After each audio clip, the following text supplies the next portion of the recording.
Lucknow Uttar Pradesh Congress committee के अध्यक्ष अजय राय का बयान। भाजपा सरकार में दलितों पर बहुत अत्याचार हो रहा है। भदोही में जयसलाल सरोज को जिंदा जला दिया गया। निश्चित रूप से परिवर्तन होकर रहेगा। अखिल भारतीय कांग्रेस कमेटी के अनुसूचित जाति विभाग के चेयरमैन डॉक्टर राजेंद्र पाल गौतम का बयान।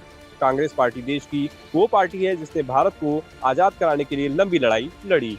क्या हमारे स्वतंत्रता सेनानियों ने ऐसे भारत का सपना देखा था कि देश यह भी तय न कर पाए कि हमें किससे तेल खरीदना है? आज हमें अपने महापुरुषों को याद करना चाहिए। सामाजिक न्याय की लड़ाई जो बाबा साहेब ने शुरू की, मान्यवर काशीराम ने उस लड़ाई की न्याय आयाम दिया। सामाजिक न्याय की लड़ाई को पूरे देश में पहुंचाया। 15 मार्च को काशीराम जी की जयंती है। 13 मार्च को काशीराम जी की जयंती कांग्रेस लखनऊ में मनाएंगी, जिसमें राहुल गांधी शामिल होंगे।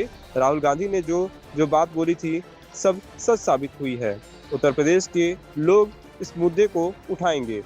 उत्तर प्रदेश में बुलडोजर जाति धर्म देखकर चलता है। उत्तर प्रदेश कांग्रेस अब विकल्प बनकर आएगा। हम भाजपा वालों को चैन से नहीं बैठने देंगे। उत्तर प्रदेश में सभी लोग परेशान हैं, प्रताड़ित हैं। 13 मार्च 2026 से राहुल गांधी के नेतृत्व में एक अभियान शुरू होगी। उत्तर प्रदेश में कांग्रेस की सरकार बनाएं।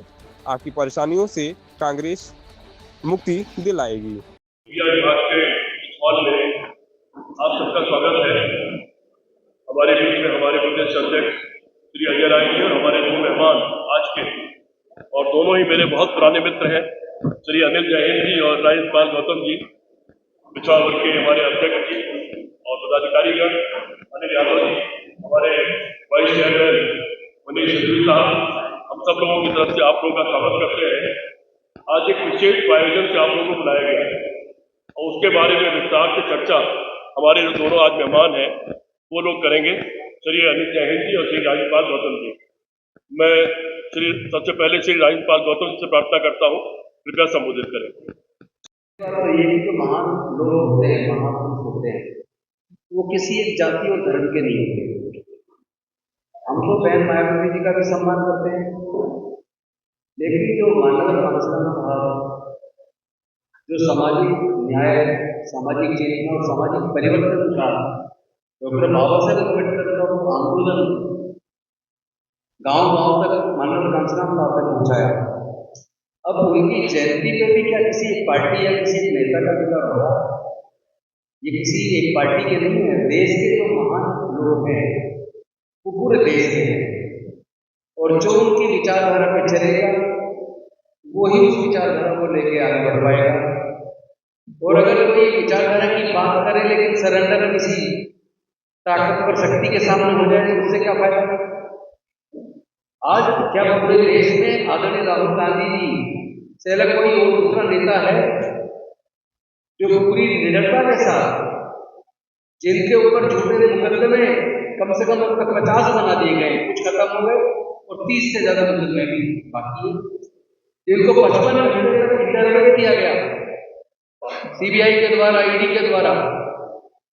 लगातार प्रताड़ना की जा रही है, लेकिन बिना डरे, बिना झुके, बिना रुके, निडरता के साथ, मजबूती के साथ देश की आवाज बनकर दलितों की, पिछड़ों की, आदिवासियों की, वंचितों की, गरीबों की, मजदूरों की, किसानों की, अल्पसंख्यकों की, सबकी आवाज को, सबके दुख दर्द को मजबूती के साथ, यहाँ तक कि देश की विदेश नीति जिस तरह सरकार ने फेंकी उसके ऊपर भी जिस निडरता और मजबूती और सच्चाई के साथ, तत्वों के साथ आज राहुल गांधी संसद के अंदर भी और संसद के बाहर भी बोलते हैं।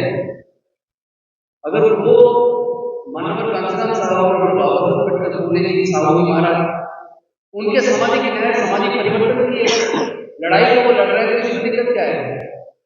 अब किसी को अगर तकलीफ है तो होती रहे। जो लोग सोचते हैं हमारा ये एकाधिकार है, अगर उनको इस बात से तकलीफ है। गौतम जी मंच पर बैठे हमारे नेतागण, जैसा भी हमारे आदरणीय गौतम जी ने और आदरणीय जैन जी ने 13 तारीख के बारे में बहुत ही विस्तार से चीज़ों को रखा है, काशीराम जी के बारे में विस्तार से रखा है। मैं अपने आप को उससे संबोधित करता हूँ।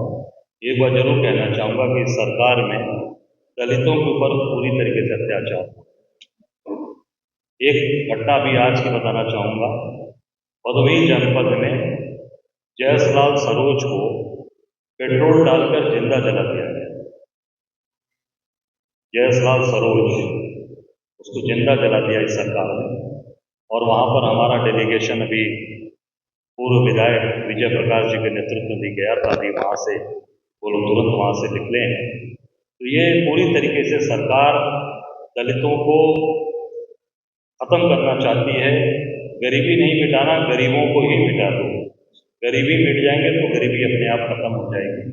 ये सारी चीज़ों को लेकर हमारे नेता आदरणीय राहुल जी ने जो बातें उठाई हैं, हम सब लोग मजबूती के साथ उस बात के साथ खड़े हैं और निश्चित तौर से परिवर्तन होकर रहेगा, ये हम सबको विश्वास है। बहुत धन्यवाद। इसका जवाब उठा के जेल में भेज दिया जाता है। बीजेपी के गुंडे तो खुलेआम थाने में एसएचओ को थप्पड़ मार देते हैं, लेकिन विपक्ष के लोग जनता की आवाज बनकर धरने प्रदर्शन भी करते हैं तो उनको गिरफ्तार कर लिया जाता है। तो हम उत्तर प्रदेश की सरकार को, योगी आदित्यनाथ जी को, नरेंद्र मोदी जी को ये कह देना चाहते हैं, आपकी जितनी ताकत है सारी ताकत लगा लीजिए।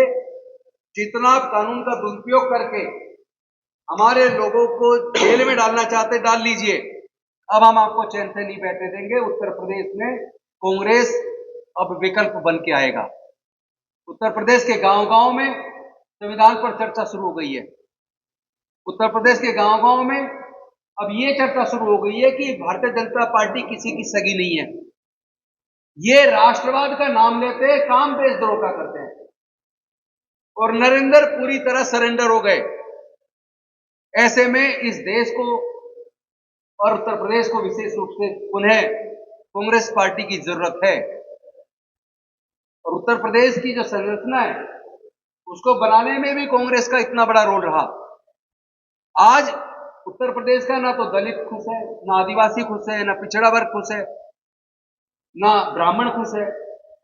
मतलब उत्तर प्रदेश में सब लोग कहीं ना कहीं परेशान है, प्रताड़ित है। ऐसे में ये जो 13 मार्च 2026 को आदरणीय राहुल गांधी जी के नेतृत्व में माननीय कांशीराम साहब की जयंती मनाने के साथ एक शुरुआत होगी कि आइए फिर से उत्तर प्रदेश के अंदर कांग्रेस की सरकार बनाएं।